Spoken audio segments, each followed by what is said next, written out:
Hello, this is John, and I have to share with you the Cindy Stimmer story of her 33 years of employment at McDonald's, where she was forced out of being able to work because they shut down the interior lobby. But every day for 5 years, the last 5 years of her employment, this is how she maneuvered around to get to work. Just to get from the car to the front door, it took her 4 minutes. But she worked at McDonald's for 33 years, and after she was forced to quit, she didn't even get a thank you, no bonus. She got absolutely nothing. And she took care of her mom, who was on hospice. She helped take care of her mom when her mom was on hospice. Her younger sister had to move in with them also to help take care of their mom. And her mom got better. She got to where she could actually have the lower part from the knee down to the foot amputated because she had a blood clot in the foot, and her leg was basically rotting off of her. Well, Cindy stayed until her mom passed away, and Claudia, her sister, stayed with her also. But what transpired during that time is Cindy's legs got so bad, she still went to work. She did not want to go on disability. She did not want to suck money from the American public. She got up every single day and went to work. She worked 6 days a week up to the time that she was bound by this walker. This is her arriving at work from the car. Finally, I know this because I filmed this back in 2019 because all these fast food outlets were looking for people to work, and nobody could find people to fill these jobs at these fast food restaurants throughout the St. Louis area. Driving around, you could see all these help wanted signs. And here this woman was so devoted that she would wake up at 4 a.m. in the morning just so she could clean herself up and get herself ready to be at work by 6. And she used to take a cab, but then I stepped in to help her out because she was having trouble getting in and out of the cab on her own. So the last 3.5 to 4 years of her being employed at McDonald's, I would wake up, get there at 5:30 in the morning to take her to work.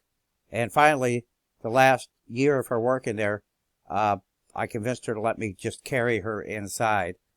But I decided to film this just to show that there are people out there that are perfectly healthy that were unwilling to take a job. And here this woman, this was a daily process, 5 days a week, from 5:30 a.m. She would always get to work 15, 20 minutes early and work till noon, and then get off at noon, and her sister would pick her up because I at that time was at work. But I'm getting ready to set up a GoFundMe for this lady, and let me show you why. Now, Cindy lives in a home she inherited from her mother, and Claudia lives there with her, and they received in the mail a notice that their house would go up for sale on August 22nd, 2023, if they did not pay these taxes. They did, thanks to a friend, came up with the $4,186 to keep it from going on the auction house. But the house itself, when we look at the price of the house, is completely paid for. They owe no money on it. They just owe these back property taxes of $10,676. Let's take a look at the value of the house. Now, I'll even show you a picture of the house. Right here is her little bungalow house, and they have the estimated value, because of the location I guess it's in, is $266,000 is what they're saying the total worth of the house is. So they're paying a extremely large amount of personal property tax on this little property. And I don't understand why they have the assessed value at $37,000 and she's paying $2,837 a year in personal property taxes. And she's behind from 2020 to 2021 and 2022. And look at the interest. They're charging $1,404 in interest for 2020. That's like, if that's interest on $2,700, that's over 50% interest. Here she's got interest, and it's all accumulated. That you add all this up and all this interest up, and they come out with the 10,676. I need to help her out as far as get a hold of these people and ask them why the penalty is so high. And so we did come up with the $4,000 to keep it from being sold and auctioned off on the open market. It's just scary where this world is and why senior citizens. Cindy is 66 years old right now, and they want to kick her out of her house. And she is basically an American hero, if you ask me. This is a woman that decided she did not want disability. She did not want to be a burden on the system of America. She always said to me, well, there's other people that need things more than I do.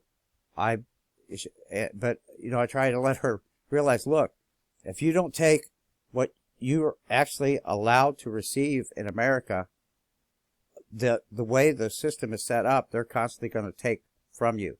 She's paid in Social Security for over 33 years, and her monthly Social Security check at this point in time is $720. And for the electric, food, gas, water, sewer, just insurance on the house, her basic bills, she can't even really afford to live in a house that is completely bought and paid for because the personal property tax are so high.